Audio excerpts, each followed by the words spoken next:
Asante sana ndugu mfuatiliaji wa Excel Master TZ. Tunaendelea na kipindi chetu ambapo leo naenda kufundisha jinsi ya kutumia SumIFS.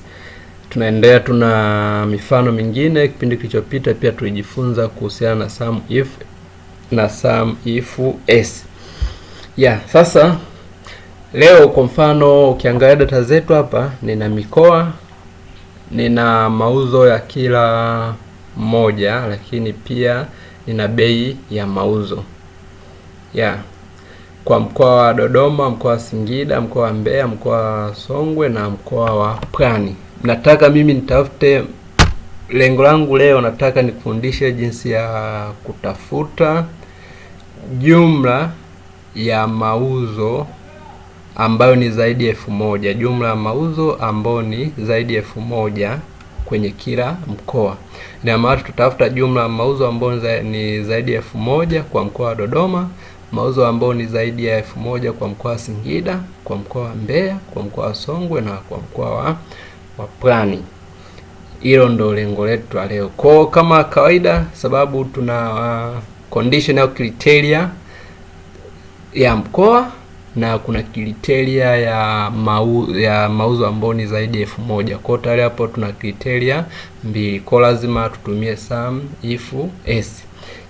Kwa kama kawaida nasema sasa na SumIFS. Sasa na SumIFS.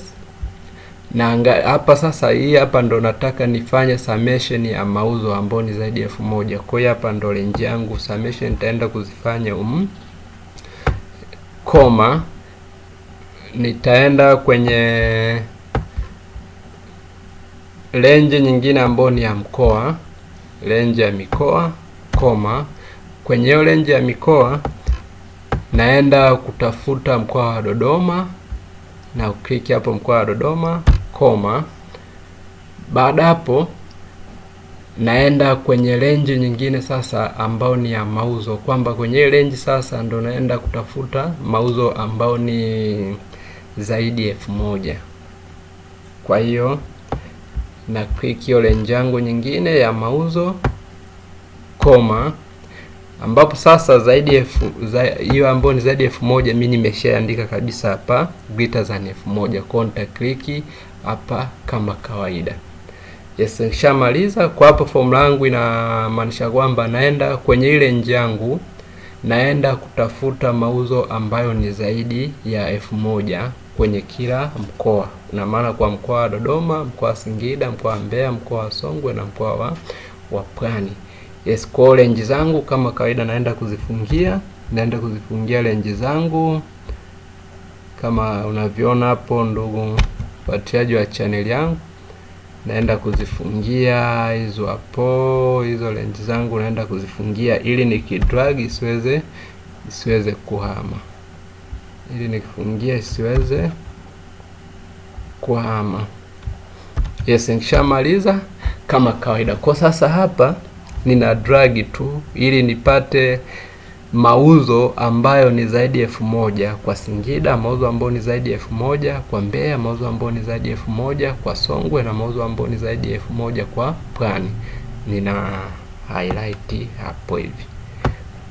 Kwa hapo sasa nitakuwa nimepata mauzo ambayo ni zaidi ya 1000 kwa mkoa wa Dodoma na mkoa wa Singida na kuendelea. Kwa hiyo hapa mimi nikitaka tu niongeze mauzo ambayo labda ni zaidi ya 2000, ina maana hapo itapungua. Mfano hapo mauzo ambayo zaidi ya 2000 imebadilika, ina maana hapo ni machache zaidi. Karibu tena ndugu mfuatiliaji wa Excel Master TZ, tafadhali subscribe ili uweze kupata mafundisho mengine yanayoendelea. Lakini kama hujaelewa ndugu mfuatiliaji wa channel yetu, wewe ni mteja wetu wa thamani sana, uliza swali utajibiwa kupitia hii Excel Master TZ. Karibu tena kwenye kipindi kinachoendelea.